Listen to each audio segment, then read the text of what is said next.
All right, we've got Dan, Joe, and myself here. And we're ready to rock and roll. So again, if anyone has questions, let us know. But we should have some good information here. And we will get rolling here. How is everybody? Good. Good.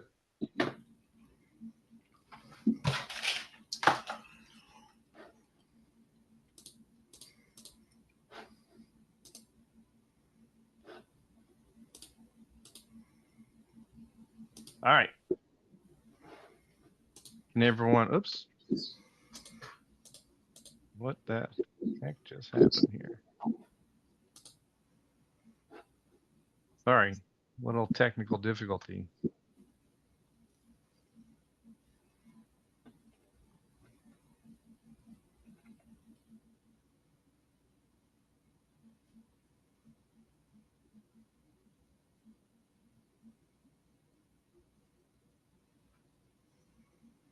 All right, can everyone see my screen? Yep. Perfect. Let's rock and roll. Dan and Joe, anytime you want to chime in about something, just go ahead and do that. But this is about what the top 5% of automotive repair shop owners are doing differently today to stay ahead of their competition and make their business better and better. So that's what we're going to go over here in the next little bit. All right, the number one thing here that we're going to start with is shop owners are treating their business like a business. They're not buying themselves a job and working in the business. They're working on the business in a consistent effort. So some of those things are they're marketing all the time, right? With seasonal promotions or discounts year round, not just doing one-offs here and there to try and build car count, but they're doing it all the time. And I know in my business, I had most recently a 5% budget on my marketing dollars because I was aggressive in trying to gain car count and growth on that.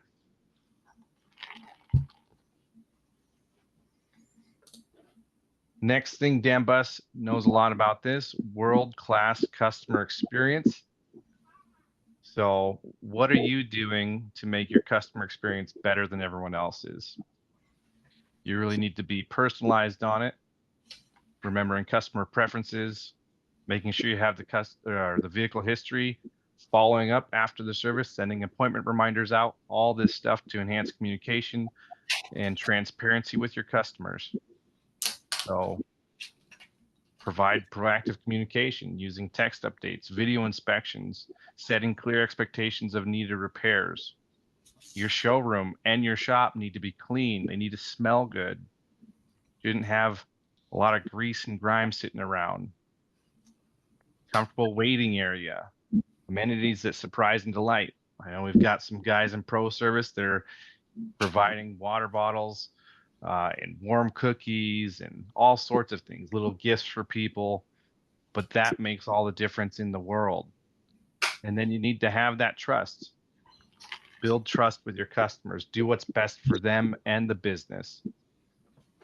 Transparent pricing, no hidden costs, thorough explanations, provide videos explaining how components work, and make sure that you follow through on your promises and keep your promises that are made. Joe, Dan, do you guys have anything about world-class customer experience? Well, yeah, I think that this is what differentiates us from the rest of the shops, especially dealerships. When you speak in terms of how do you compete, you're thinking about the next guy down the road or the dealership up the road, and we think that we have to compete on what they're offering their customer base. And the fact is that you have to look inside yourself and ask, what can I do to create this experience that tells people I want you to return?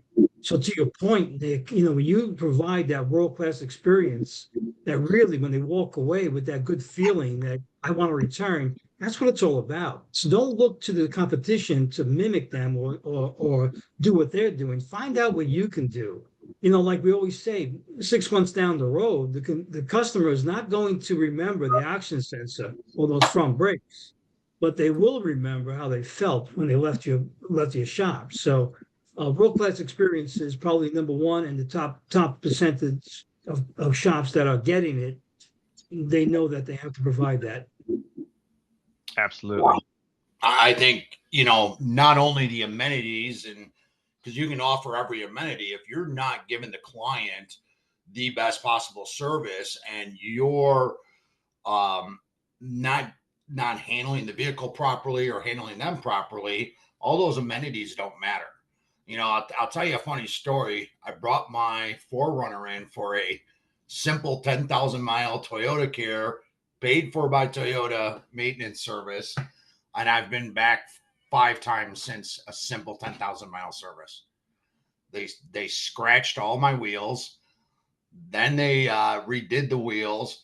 Then the TPMS light went off. They found a aftermarket sensor in that they don't know where it came from, and it has been literally a month of having to run my vehicle back and forth to the dealer for a simple 10K service. Think I'm ever going back there? No, absolutely not. And they didn't handle it properly either, right? Nope. So You weren't important to them. So, right. And they made it very apparent that I was not important to them. Yep. Dan, in your shop, would you let everyone know how many loaner vehicles you had? 30. 30 loaner vehicles to help get people around, make their life easier. But again, they weren't just any vehicle you could find. You had nice loaner vehicles, BMW, Lexus, Mercedes, because that was the clientele you wanted and that you were working with. So you were making sure whatever vehicle you gave them as a loaner, that it was up to standards for them. Yeah, I mean, when we first started with loaners, they weren't nice, but eventually I ended up just buying customers' vehicles, right? When they were ready to get rid of them. A couple went out and bought, but I was putting them in the vehicles they were used to driving, whether it was BMW, a Lexus, a Mercedes, a Volkswagen, an Audi. And we had some Toyotas and stuff too, but we were putting them in something they were comfortable driving. Beautiful. And I think it's very important that you pay very close attention to your loaner vehicles if you're going to provide those to your customers.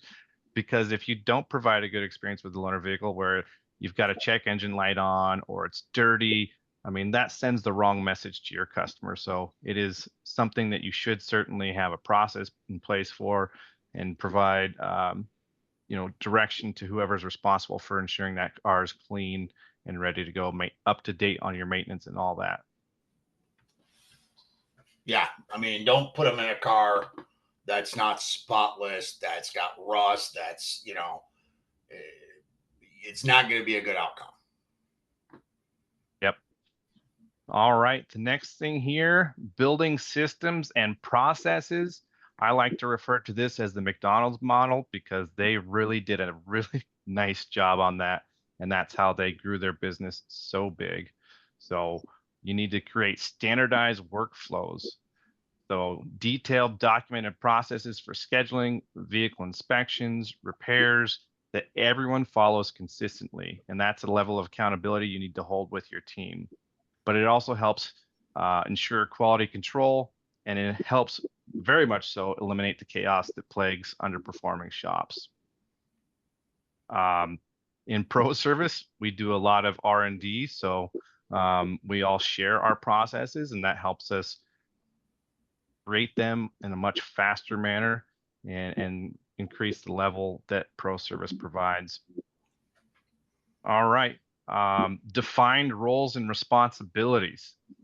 Everyone has a clear job description. Everyone knows what their role is and what they're responsible for.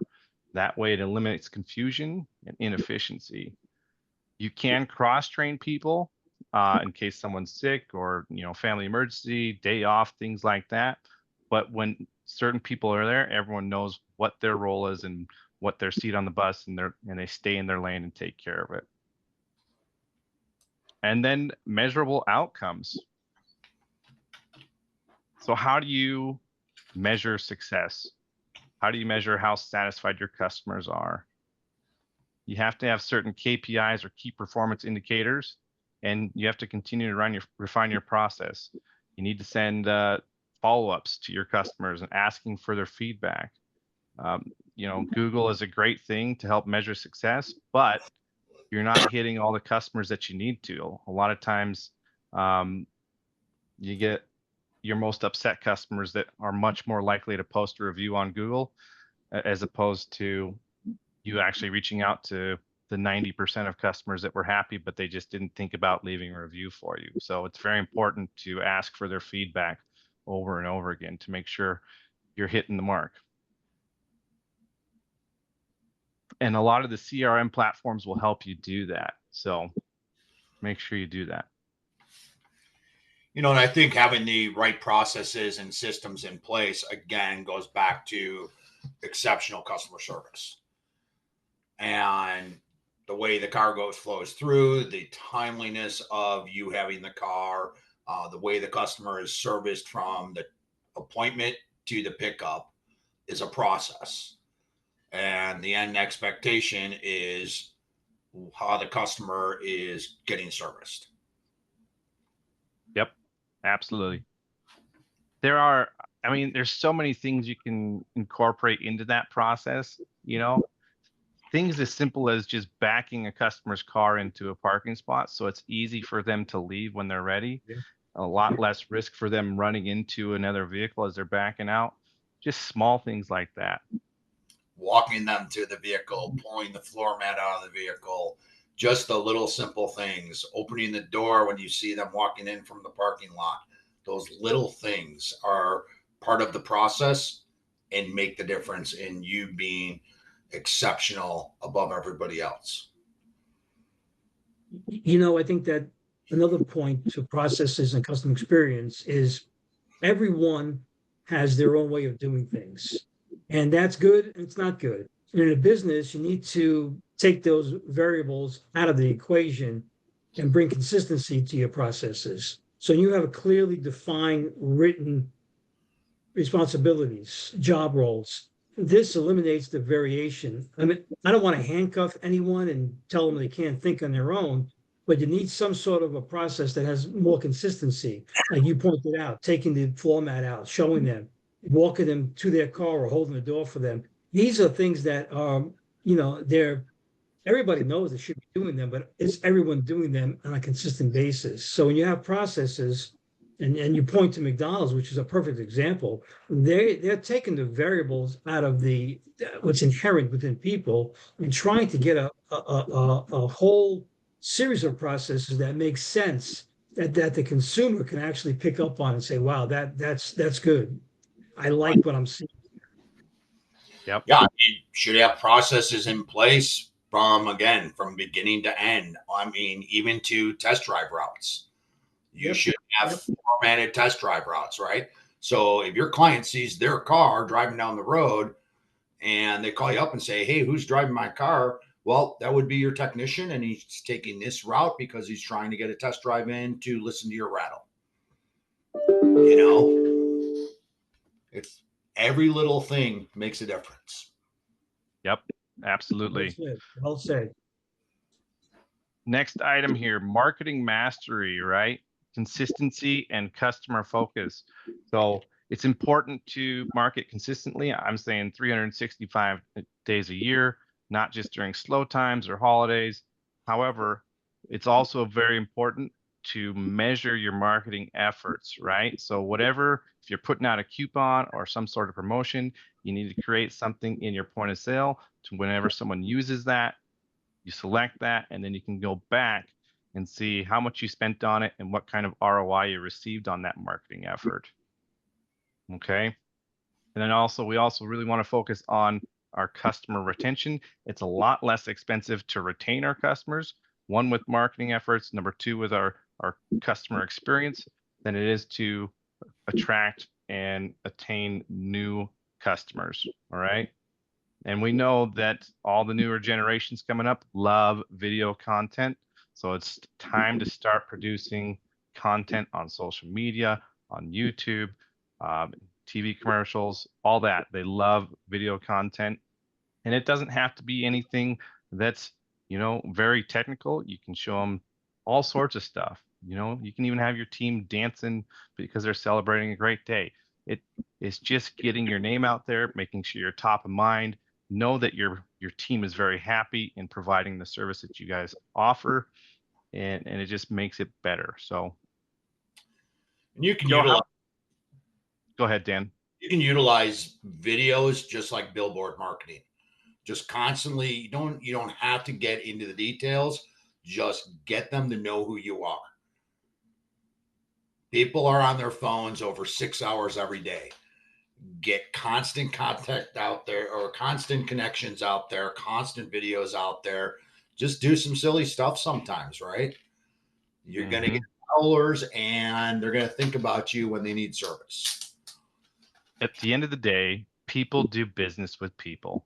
Right. So the more you can bring down that barrier of just being the shop that's trying to get, fix their car and take their money, bring down that barrier, get involved in your community, but show people how you're involved in the community. And it just makes it that much more transparent and builds the trust and rapport with your customers. Same with your website. Don't use generic pictures. Use pictures of everybody in your shop. Show your shop off. Show your customer, or I'm sorry, your employees off. People want to do business with people. Yep. Get your team involved in the community. It doesn't just have to be you. If they're interested in something, food share or a car club, support that. Get them involved in the community too. Right. We used to do a little social media contest with our 30 loaner vehicles, and we did a contest of take a selfie with the loaner vehicle, right? And people would just blow up our social media with it, and we'd give gift certificates away, and they weren't just for service. They could be movie tickets, they could be all kinds of things, but everybody knew we had tons of loaner cars because they were everywhere. Yep. All right. Pricing and financial savvy. Make sure your pricing's in the right spot and being financially savvy. Charge what you're worth. The top 5% of shops, they're leading the way on labor rates, okay? Because they know they're worth it. They're pushing it, but their value is so much more than an underperforming shop, right? So when we're talking labor rates, we have to be strategic. So do you have a labor matrix in place? Do you have a multiplier in place? And then what is that? Are you consistently checking your competition's labor rate, right? These things are very important. And it's going to be more and more important as time goes on because we all have a technician shortage right now. So we've got to pay for the rock stars, and they are worth it. You need to make sure you take good care of them so they're not tempted to go somewhere else. In pro service, go ahead, Joe. I want to add one thing to this. The reason why the top shops are not afraid to charge what they believe they're worth is because they deliver on value. Let's face it, they deliver on value. And when value is high, price begins to diminish. And exactly the opposite of that. When there's no value or perceived little value, price becomes very important to the consumer. So if you really want to lead with your financials and make sure that you're profitable, you have to deliver on value. And that goes back again to the customer experience. So that's the only thing that they see is what they can visually see and feel and touch, and that's the experience. So value is high, price becomes not as important. Exactly. And this goes all the way down to your invoice, right? Detail your invoice, show your client what they are getting for what they just paid for, right? You put an R&R engine and nothing else with a price tag of 12, 14 grand, you didn't do anything, right? That's when the customer's like, wow, why'd I just pay that much money? Put the details in there, tell the story, tell them everything you had to do to their car, and that's what makes the difference, right? There's the value. Now they see the complexity when they see that price tag. Yep. Remember, it's how they feel. It's not about the brakes. It's not about the control arm. It's not about the axle. It's how they feel. It's how they feel as they're in your shop, waiting at home, and as they leave the shop with their vehicle. How they feel is you got to deliver on like Dan said, you got to deliver on the service and the repairs. That's got to be top notch. but you got to have both. All right. Also implementing a parts pricing matrix. This is very important. And if you're in pro service, we do share these with each other so you know where all your peers are at. Your competition may or may not share that, but we have an idea of where we like everyone to be. But it's important to make sure you're charging appropriately for your parts and not selling the part for the suggested retail from whatever wholesaler or vendor you're getting it from, right? They are, once you buy them, they are your parts and it's your warranty that you're putting and your name that you're putting on the line. So make sure you have that in there and working properly. You know, we saw something interesting in pro service. You know, I facilitate all the maintenance meetings. I'm looking at everybody's numbers every month. And we saw in 21, 22, all of a sudden everybody's parts GP started dropping. They hadn't changed their matrices, but what happened is the prices of the parts all went up. And they went to another tier in the matrix, and all of a sudden they were losing GP. I caught that pretty quick and was able to get everybody in pro service to realize it and go make adjustments to the tiers. And it, not that they had to charge more, they had to move the tiers and move the price, the matrix for the new pricing to get Good back. point, Dan. Dan, that's a perfect segue into our next item here, the financial metrics tracking. So it's very important to track your KPIs. It's important to track your expenses, your gross profit percentage, effective labor rate, average repair order. These are all very important. In pro service, we have a dashboard that you fill out on a monthly basis, and we review them on a monthly basis as well. So we help you do that in tracking your metrics. And I'm talking, it's so important because you may be working your tail off, 60, 70, 80 hours a week, and you're not making any money because you're not tracking your KPIs here. And I know for me, it was a huge win for me and my team when we finally created our budget and we held to it. And our net profit just skyrocketed, went through the roof. And there are some of our colleagues in pro service that are making 40% net profit on their sales. It is quite impressive. Yeah. And having a budget, right? You don't hear that too often in the automotive repair industry that somebody has a budget, right? And they've put together everything and they know their ins and outs of their financials. A lot of us, especially when you're newer and you're a technician who just started in the industry, being an owner, you're hoping at the end of the month there's some money there. Yep. And Dan, you have a really cool story about reducing the number of oil changes you did in your shop because of trying to control expenses. Well, yeah, and I can go into that real fast. It was 2016, 2017. I had 10 technicians at the time, and I had lost a oil change technician and a seat technician. So I sat down, I'm starting to put ads together or run ads. And I started looking at it like, do I really need two more? Do I need an oil change tech and a seat technician? And I'm looking at hours and I'm looking at profit and I'm looking at car count.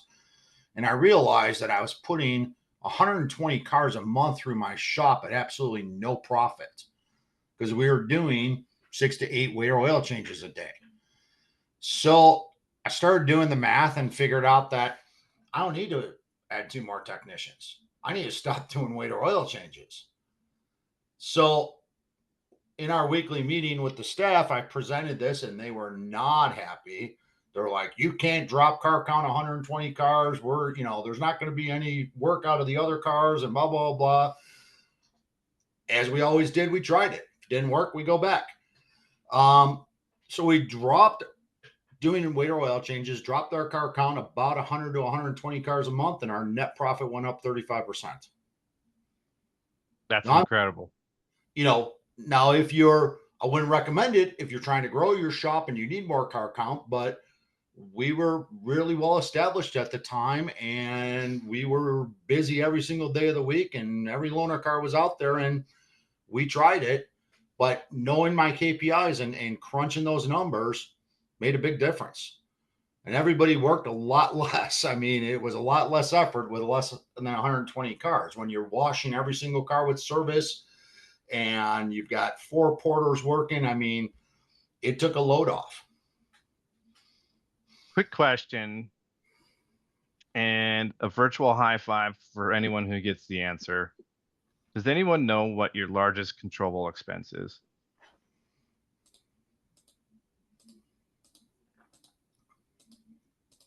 And you can just speak freely, so make sure you unmute yourself. Repeat the question. What is a shop's largest controllable expense? Oh, Chad put labor costs. So that I would agree with you, Chad. Our payroll, which would translate to labor cost, is our largest controllable expense. So just keep that in mind when you are budgeting and trying to take care of customers. It's a fine-tuned balance there of making sure you have enough staff and not overpaying a bunch of overtime to eat up all your profits.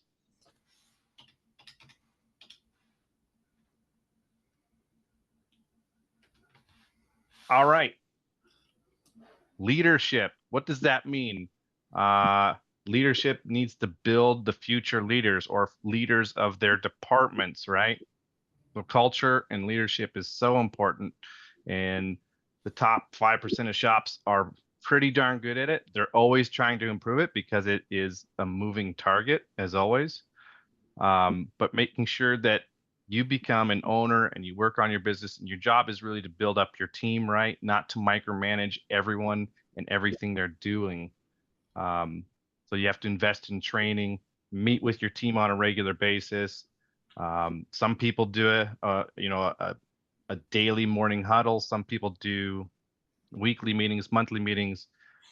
Some people do quarterly one-on-ones. There's a lot of different ways to do it, but just making sure your team understands your expectations, knows their role, and knows that you care about them as a person and they're not just a number in your organization. So, Nick, can I touch on this a second?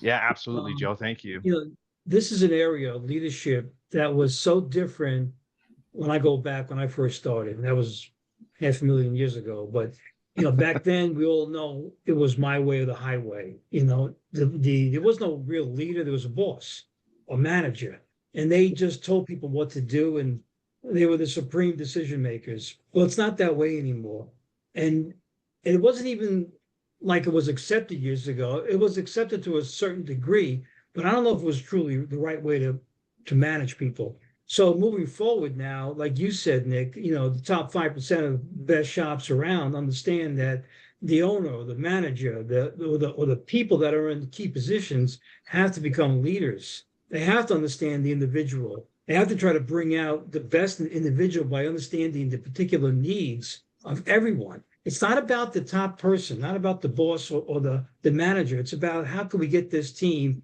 the synergy of the team built to a certain point, humming on all 8 cylinders, so, and leadership is a big deal. It really is. Again, it's different from what it was 30, 40 years ago, even 20 years ago. So those shop owners and managers that want to excel to the top, they have to understand that leadership is that key component. Yeah. And, to add to that, everybody should have a job description. Everybody should know what their job is, where they go when they need something, who they report to, and not just one person dictating. Yep. So everybody's a partner in the business. Everybody should have their role known in the business on what their position is. That's true leadership, right? And going through procedures in a monthly form and getting everybody to understand the purpose of the company and why we're doing this and what we're here for. That's leadership.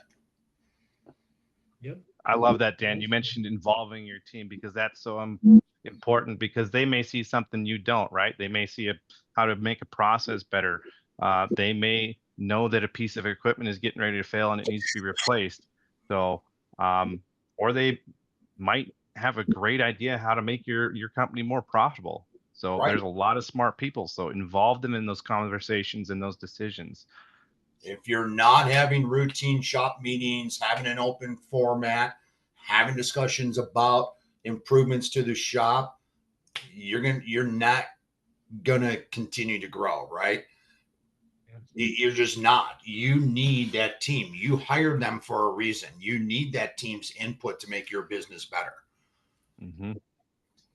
So creating this cultural excellence is so important, but it also will reduce your stress because you're going to have a lot of loyalty from your team and longevity. And that also helps attract other top talent because they want to work in an awesome place as well.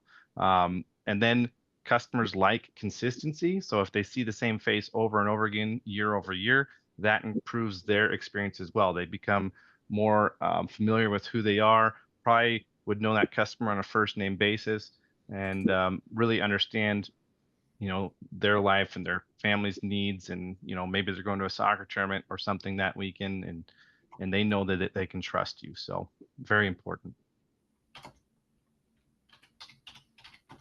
All right.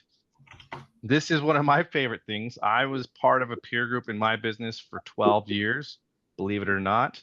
And the great Jim Murphy was my coach. So I would highly recommend that you leverage your peer group or some sort of mentorship with a coaching program.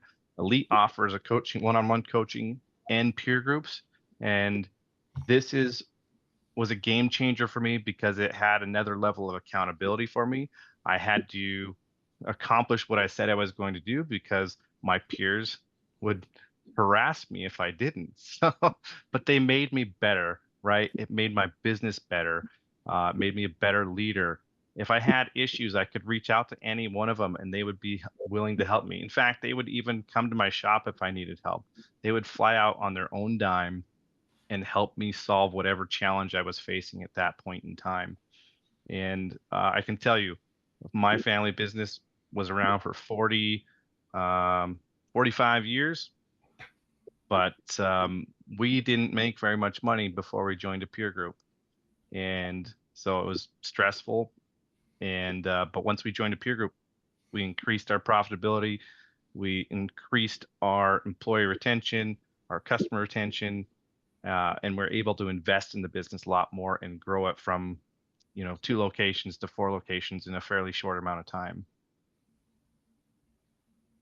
Hey, Robert. Yes, I'm happy to share out a copy of the slides.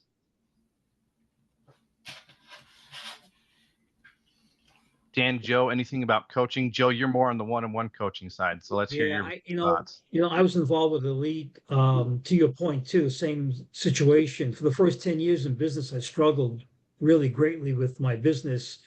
I didn't understand any of the things that were brought up today and a lot more. So when I finally lost my mind a little bit, I started to say, I got to change the way I'm doing things. And one of the key things was finding out what's going on in the industry to the point where I understand my position is not just a technician or someone wearing all the hats. So, but when I really got involved with Elite, which was back in the mid 90s, it changed my life. It really did. Because they, like to your point too, Nick, back then they held you accountable for certain metrics, for certain setting goals, for certain, to be better at not just yourself, but the people around you. So yeah, I mean, if you want to move to the top, you can't do it alone. You really can't. All the great people in the world have coaches. Think about it. Howard Schultz, when he came back, the first time he came back in 2007, 2008, one of the first things he did to get Starbucks to the point where they're going to be successful again was to assemble a team of smart people around him. He had to be coached. So I know firsthand what it is to be coached. And I've been a coach now for, it's got to be 10, 12 years. Sold my company. And now I'm doing this because I really want to. It's not about money. It's about giving back and helping others. So yeah, Nick, I mean, if you want to get involved in peer groups or a coaching program, it will help you. It definitely will help you to bring your level of expertise and success to different heights, and also to improve the industry and improve the people around you. Your employees will benefit from it. They really will. So lot of good positive, a lot of good benefits of being involved. We have There a is quick only we have a question. from Hilda. All right. Hi, how are you? This is Hilda Mera. I am the co-founder and CEO of SNA Auto Center. We are located in New Jersey. Hi, Hilda. Hi. Thank you for this webinar. Though I don't know, but I can see everybody. But I guess I'm the only woman here, and for me, it has been very, very difficult since I'm a woman and I'm actually the charge of the businesses. I don't fix cars, but I run the businesses. I have two so far, and I am working now on the franchise part. So basically, everything that what you said, I've been, implementing in my businesses, and it has worked. And one of the biggest things that it has helped me a lot in my case is basically, get involved in the community with a lot of organizations. In New Jersey, I'm part of the Hispanic Chamber of Commerce and other organizations as well. So I just wanted to share, that is very important that everything that you are saying, and I appreciate that you having me as a woman here.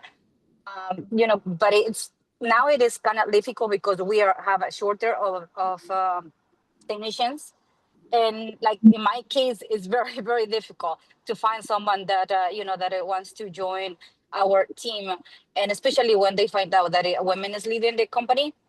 And now I'm kind of seeing that being a woman in this industry is like, for me, is a strength and not a weakness. So everything that you're sharing, I really appreciate it, and I just wanted to share share a little bit of that, and also thank you for sharing the information that is very valuable for us. Thank you for that, Hilda. That's amazing. Hilda, someone I've been in the industry since the 1960s with my father as a kid, and it was a male-dominated industry back then. Let me tell you something. Women bring a different dimension to this business, and women have raised the bar tremendously in this business. So, and there are a lot more women now. There's a ton of women technicians, service advisors, business owners. So don't feel like you're alone. Trust me, you're doing your part, and we welcome you. Hilda, and I would mention with your issues of the technician shortage, that is common for everyone right now. The wonderful thing about Pro Service is we have a lot of conversations on this. And so we also will give ideas to other shop owners on what platforms are working well, headhunters, different online platforms to help attract those rock star technicians that people need and are looking for. And Perfect. I really Tony, appreciate that. So I would highly suggest, Dan and I Joe, we'd all be happy to speak with you about what we offer. But I would highly suggest finding a peer group or a coach, because they may have some of those answers, or at least a resource on where they can direct you so you can help get those answers. Thank you. And you're not the only woman in here, because there's a lot of awesome women out there. So just so you know. Yes. Other ones in here and in our coaching, and we have female coaches, and yeah. And that's how much this industry's changed, like Joe said, right? Yeah, big time. But and I'll tell you, like Joe was saying, I mean, when I started, I started young in this industry. I was in a local group, kind of like a Napa Auto Care Center group, but it was a bumper to bumper, all pro auto value group that our distributor had put together. And I learned a lot from it, and I joined that when I was 25 years old, and I was a young gun, and I listened to everybody there was, right? I got to be friends with the biggest shops in the area because I knew I could learn from them. And it got to a point where I wasn't learning from them anymore. So I needed more. And I joined Pro Service in 2009, and it changed my life. I was a good, successful shop, right? Just like Tiger Woods is a great golf player, but he still has a coach every day, right? Yeah, that's right. That's right. Successful shop. I was making money, but I didn't know the purpose of the shop. I just knew make money. I didn't know where I was going with the shop, with my life, with, I had a family and kids and all that, but there was no path for the shop. And by joining pro service and meeting now some of my best friends in the world. I mean, I got friends all over this country, and I learned a path for the business. And I made 10 times as much money as I was making. And I was fortunate to learn and be able to sell my shop and semi-retire at 53 years old. Let's clarify that, Dan. You work because you want to work, because you love the industry and you love the people you're around and you love to help people. That's why you work. Just like Joe said, right? It's not about the money. It's not the money. It is. I want to see this industry be as great as it can be, and everybody I work with, I want to see succeed. Well, Yep. Dan, let me just add to that too. We did have and still to a certain degree, an image problem, a perception problem. We do, but it was a lot worse back when I first started. When I was working with my father in the gas station back in the late '60s, it was really a different world back then. And through the years, guys like us, we wanted to make the world differently, the way the world perceived us. So, and I think, getting back to what I said earlier, the women bring they add to that element of raising the bar. So yeah, and I think that there is a certain give back, people like us that want to give back and help others, that you can't put a price on that, and we don't do it for the money, but we just love the industry. This is the only industry that I know. I've never been in any other industry. I've done it since I was a kid. I didn't choose it necessarily. I didn't know that I would be in this industry because I tried going to college for 2 semesters. That didn't work out. But I mean, it's an industry that I think that we can be proud of. It's getting better. It's a lot better. And we're seeing things now that are happening that I really didn't know could happen, 30, 40 years ago. And let's face it, when we started in the industry, we never thought we'd be here, right? We thought we'd be fixing cars. I never knew I'd go from fixing cars to hosting a webinar, right? No. I mean, well, that's true. Yeah. Yeah. But that's what held us back in a way, right? Being so technically minded, being so, being that mechanic we call ourselves back then, that's kind of holds you back. I'm not saying those skills aren't important, but they're not as important as running a business, as learning how to run a business. So Hilda, you probably have an advantage as opposed to someone coming from the technical side, because we find that you have to delegate to get certain tasks done, but it makes you more efficient in operating your business, and you're really focusing on the things that you can control. So that's awesome. Yeah, basically that's what I'm doing. Like, I delegate, most of the part. My job is basically get, work, get to get SNA to be known, and the branding and all that stuff. So that's why it's like I do work on my business, and it is like, for me, I feel very proud of, I would say, myself, and I would like, to other women be the same thing, and I'm sure there are a lot over there. And I was just, in my case, I'm trying to bring, I would say, the women as a technicians to my business. So I hopefully I find somebody, in that case. Awesome. Hey, your chat window popped up. My chat window popped up? Yeah. Interesting. Let me fix that. I don't see it, so that's funny. Yeah, all I see is your chat window. There we go. Okay, I just closed it. I don't know what happened, but we're going on. Gina, you're not the only one that's had technical issues. I apparently did too. So.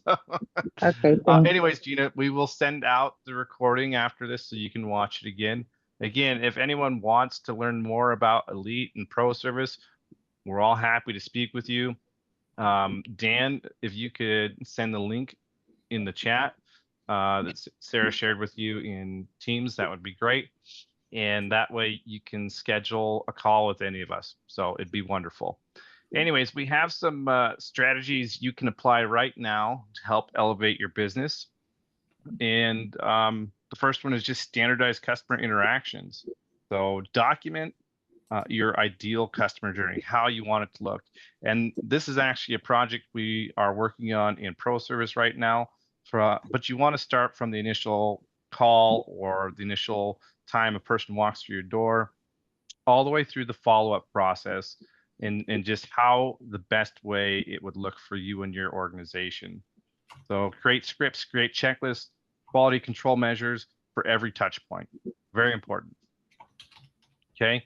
Then I want you to launch monthly customer communications. Make sure you're sending personalized maintenance reminders, educational content on social media, on YouTube. Present special offers to your customer database using emails, because that is a very, very inexpensive way to market to your customer database, is through emails. Yeah, but it has to be to that real quick. Yeah. We used to give our clients a better, and I don't like to use the word discounts. I hate discounts, right? But a better deal than we would a new acquisition. I wanted my clients to feel special. I see so many places only offer a special for a new client and not their existing customer base. And to me, that feels like you don't care about your existing customer base, right? So think about that when you're doing your marketing for your internal customer base. Take good care of them. It costs nothing to bring them in the door these days. Emails are nothing, right? Yep. That's awesome. Robert Blaze, loyalty programs. That's beautiful. Yes, I had a rewards program as well. All my current customers, didn't matter what service they performed, they got 3% of everything they spent as a store credit, and they could use that on anything. So those are very powerful. Okay. And next thing, I really want you to evaluate your labor rate. We have an issue in the automotive industry that we undercharge for what we do, because it is very valuable what we do. Working on cars is very difficult. You pretty much have to be a mechanical engineer and a technical engineer, and then also be a programmer in the computer world, right? To be a really good mechanic or technician. This is a difficult job. So analyze, evaluate your labor rates, research your competitors. I'm not super concerned about your competitors because I know that you're trying to increase the level of service you're providing. But when you decide to increase your labor rate, just make sure you perform a modest increase. Dan and I have colleagues that will do a monthly increase on their labor rate, right? So it's not that big shock factor to your customers. And at the end of the day, the biggest pushback you're going to receive from increasing your labor rate is probably from your service advisors. So in pro service, we do have, a couple of our colleagues that are over $200 an hour for their base labor rate now. So, and that's not okay. Just labor rate. That is their effective labor rate. Correct. We have, I think the highest is 217. Yep. And then I want you to initiate leadership conversations. Start scheduling your one-on-ones. Okay, with key team members, and discuss their career goals, involve them in decision making, and problem solving for business challenges. Sound easy enough? Can be done. All right. What do real results look like? What does success look like? So if you can do these things, if you implement some of these changes, on average, we see 28% higher profitability for shops implementing comprehensive systems. So that's pretty awesome. We all like more money. Improved retention, 40% improved retention. That consistent year-round marketing, that customer experience really helps that, which saves you a lot of money in marketing dollars. 65% higher staff retention. That is incredible, especially in a market where we have such a huge shortage for people who want to work in the trades, whether it's service advisors or technicians. We have a huge shortage, so this is very important. And then a $225 on average higher average repair order. So you're still doing the same amount of work, or you're working on the same amount of cars, but you're capitalizing much better on that. So And that's just through better inspection processes and better communication and transparency with your customers. Dan, do you recall what the highest ARO we have in pro services? It's probably around 2,100. You know, and that's, you know, a European shop working on European vehicles. They do some performance work and that type of stuff as well. But they're not doing weight or oil changes. They're not bustling through. They're doing maintenance services, which is what the vehicles really require these days. And their customer service is impeccable, right? It's just over the top. And, but we have a lot that are well above 1,500 average RO. Yep, it's pretty incredible. So, okay, perfect.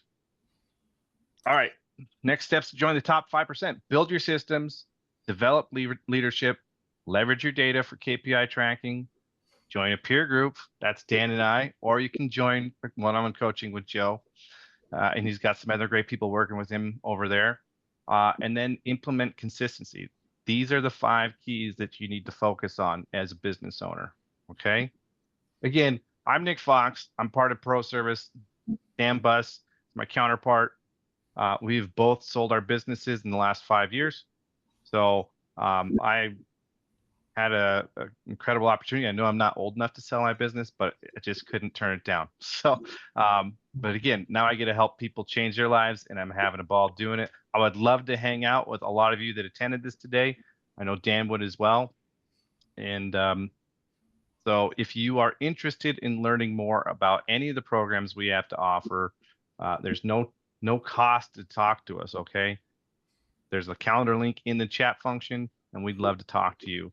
It's going to schedule a call with Tom first, and he's a fun guy, but then we'll also talk to you as well. So any other comments on that, Joe or Dan? Nope. Does anybody have any questions? Yeah. Yeah, Travis. I got you guys now. I want to thank you guys for your time. Very good information, and I look forward to looking this over and putting this into action. Great job, guys. Thank you. You're welcome. Thank you so much, Travis. Appreciate you being here. Yeah. Thank you, Travis. Travis is a client of mine. Good guy, great shop owner too. Anyone else have any questions about this or anything they want to ask us?